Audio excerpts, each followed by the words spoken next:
Hi students, നമ്മുടെ next ടോപ്പിക്കാണ് compound interest. അപ്പോൾ സിമ്പിൾ ഇൻട്രസ്റ്റ് ആണ് നമ്മൾ ഇതുവരെ കണ്ടുകൊണ്ടിരുന്നത്.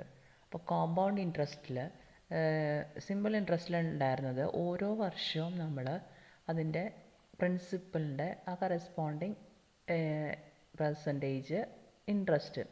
അപ്പോൾ 5,000 ആണ് നമ്മുടെ പ്രിൻസിപ്പൽ എമൗണ്ട് എന്ന് വെച്ചാൽ അതിൻ്റെ 10% ആണ് നമ്മുടെ റേറ്റ് ഓഫ് ഇൻട്രസ്റ്റ് എന്ന് വെച്ചാൽ അതിൻ്റെ 10% ആണ് നമുക്ക് ആ വർഷത്തെ ഇൻട്രസ്റ്റ് കിട്ടുന്നത്.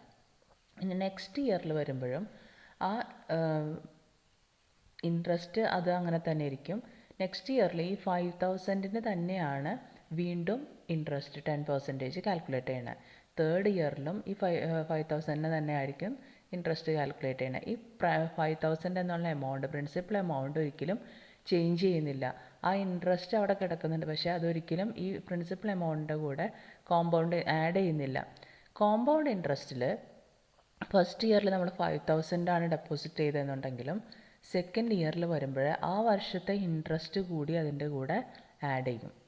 അപ്പോൾ 5,000 എന്ന് പറയുന്ന ഇൻട്രസ്റ്റ് പ്രിൻസിപ്പൽ എമൗണ്ട് ഓരോ ഇയറിലും ചേഞ്ച് ചെയ്തുകൊണ്ടിരിക്കും. ഫസ്റ്റ് ഇയറിൽ 5,000, നെക്സ്റ്റ് ഇയറിൽ അടുത്ത ആ എമൗണ്ടിൻ്റെ കൂടെ ഇൻട്രസ്റ്റും കൂടി ആഡ് ചെയ്യുമ്പോൾ പ്രിൻസിപ്പൽ എമൗണ്ട് ചേഞ്ച് ചെയ്യും. നെക്സ്റ്റ് ഇയറിൽ വീണ്ടും അതിൻ്റെ കൂടെ ആ ഇയറിലെ ഇൻട്രസ്റ്റ് എന്ന് പറയുന്നത് 5,000 കാണുന്നത് നമുക്ക് ഫസ്റ്റ് ഇയറിൽ കിട്ടിയതിൻ്റെ കൂടെ ഇൻട്രസ്റ്റ് ആഡ് ചെയ്ത എമൗണ്ടിനാണ്. അപ്പോൾ അതിനുള്ള ഇൻട്രസ്റ്റും അതിൻ്റെ കൂടെ ആഡ് ചെയ്യും. അപ്പോൾ അങ്ങനെ ആഡ് ചെയ്ത് കൂട്ടി വരുന്നതിനെയാണ് നമ്മൾ കോമ്പൗണ്ട് ഇൻട്രസ്റ്റ് എന്ന് പറയുന്നത്. അപ്പോൾ പ്രിൻസിപ്പൽ എമൗണ്ടിന് ഓരോ വർഷവും ചേഞ്ച് ചെയ്തുകൊണ്ടിരിക്കും. സിമ്പിൾ ഇൻട്രസ്റ്റിൽ പ്രിൻസിപ്പൽ എമൗണ്ട് എപ്പോഴും കോൺസ്റ്റൻ്റ് ആയിരിക്കും. കോമ്പൗണ്ട് ഇൻട്രസ്റ്റിൽ പ്രിൻസിപ്പൽ എമൗണ്ട് ചേഞ്ച് ചെയ്തുകൊണ്ടിരിക്കും.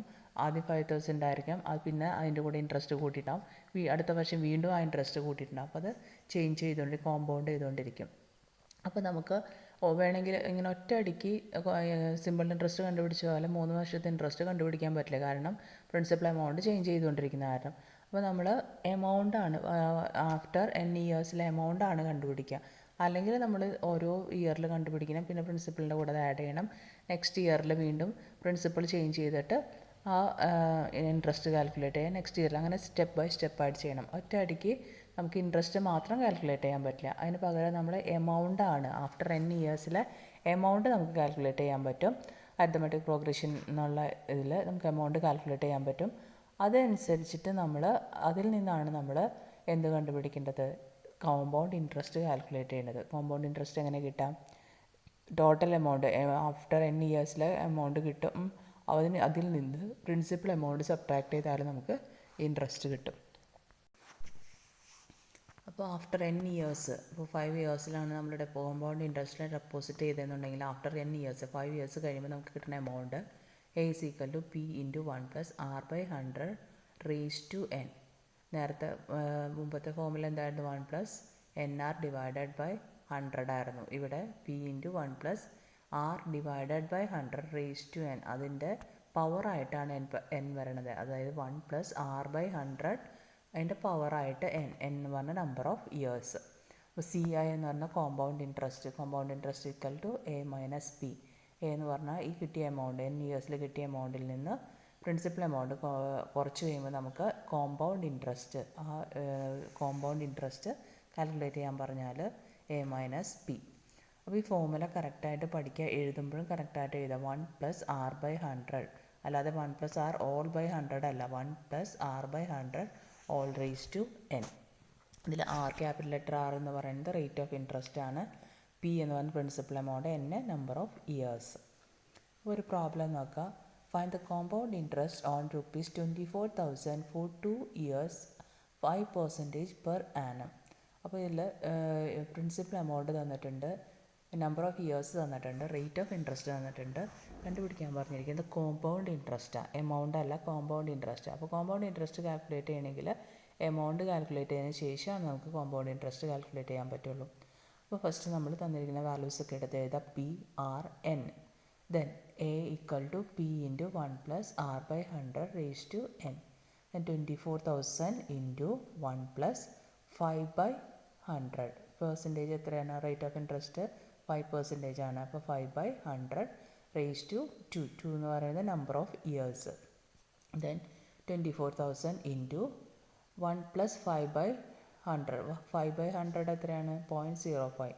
1 + 0.05 1.05 raised to 2. That is equal to 25,000 into 1.1025. That is equal to 26,460. 26,460 answer കിട്ടും. അപ്പോൾ ആഫ്റ്റർ 2 ഇയേഴ്സിൽ നമുക്ക് കിട്ടുന്ന എമൗണ്ട് ആണ് 26,460 എന്നുള്ളത്. അത് കോമ്പൗണ്ട് ഇൻട്രസ്റ്റ് എന്ന് പറയുന്നത് ഈ എമൗണ്ടിൽ നിന്ന് പ്രിൻസിപ്പൽ എമൗണ്ട് കുറയ്ക്കുക. അപ്പോൾ നമുക്ക് അതിൽ കിട്ടിയ ഇൻട്രസ്റ്റ് കാൽക്കുലേറ്റ് ചെയ്യാൻ പറ്റും. 26,460 മൈനസ് 24,000. 24,000 ആട്ടോ ഇതിൽ 22,400 എന്ന് എഴുതിയിരിക്കുന്നത്. 24,000 ദാറ്റ് ഈസ് ഈക്വൽ ടു 2,460. അപ്പോൾ ആൻസർ 2,460 ആണ്. ഒരു സീറോയുടെ കുറവുള്ളൂ. 2,460 ആണ് നമുക്ക് ആൻസർ അതായത് ഇൻട്രസ്റ്റ് ആയിട്ട് കിട്ടിയിരിക്കുന്നത്. ഓക്കെ, അടുത്ത problem. Find compound interest on ₹12,600 for 2 years at 10% per annum compounded annually. Compounded annually എന്ന് തന്നതുകൊണ്ടാണ് നമ്മൾ 5% 5 തന്നെ എടുക്കുന്നത്. കോമ്പൗണ്ട് ഹാഫ് ഇയർലി എന്നൊക്കെ തരുമ്പോൾ നമ്മൾ 5 അല്ലെങ്കിൽ ചേഞ്ചസ് വരും. അതെങ്ങനെയാണെന്ന് ഞാൻ ആ പ്രോബ്ലംസ് വരുമ്പോൾ പറയാം. അപ്പോൾ ഇതിൽ സെയിം പ്രോബ്ലം തന്നെയാണ്. എ എന്ന് പറയുന്നത് P × 1 + R/100 raised to n. Principle എന്ന് പറയുന്നത് 12,600 ആണ്. റേറ്റ് ഓഫ് ഇൻട്രസ്റ്റ് 10% ആണ്. Number of years 2. Then A is equal to P × 1 + R/100 all raised to n. ഫോമുലയിൽ അപ്ലൈ ചെയ്യുക. അപ്പോൾ 1 + 10/100 എന്നുള്ളത് 1 + 0.01 എന്നുള്ള വാല്യൂയിലേക്ക് വരും. അപ്പോൾ അത് നമ്മൾ ആഡ് ചെയ്ത് ചെയ്യുമ്പോഴാണ് 11/10 ഒക്കെ ചെയ്ത് വെച്ചിരിക്കുന്നത്. അപ്പോൾ നമുക്ക് ഇങ്ങനെ തന്നെ ചെയ്യണമെന്ന് നിർബന്ധമൊന്നുമില്ല. അപ്പോൾ നമ്മൾ 10/100 നോക്കുക. അപ്പോൾ 0 ക്യാൻസൽ ചെയ്ത് പോകും. അപ്പോൾ 1/10 വരും. 1/10 എന്ന് പറഞ്ഞാൽ എത്രയാണ്? 0.1. അപ്പോൾ ആ 1.1 സ്ക്വയർ. അപ്പോൾ ആ വാല്യൂ പകരമാണ് 11/10 എന്ന് എഴുതിയിരിക്കുന്നത്. അപ്പോൾ 1.1 സ്ക്വയർ എന്ന് എഴുതിയാലും മതി. നിങ്ങൾക്ക് എങ്ങനെയാണ് മനസ്സിലാവണമെന്ന് വെച്ചാൽ അതുപോലെ എഴുതാം. ഇപ്പോൾ ഇതിൽ കാണുന്ന പോലെ തന്നെ എഴുതണമെന്നില്ല. അപ്പോൾ ആഫ്റ്റർ 2 ഇയേഴ്സിൽ എയുടെ വാല്യൂ അതായത് എമൗണ്ട് 15,246 കിട്ടും. ദെൻ കോമ്പൗണ്ട് ഇൻട്രസ്റ്റ് കണ്ടുപിടിക്കണമെങ്കിൽ A - P that is equal to 15,246 minus 12,600 that is equal to 2,646 ആണ് നമുക്ക് കോമ്പൗണ്ട് ഇൻട്രസ്റ്റ് ആയിട്ട് കിട്ടുന്നത്.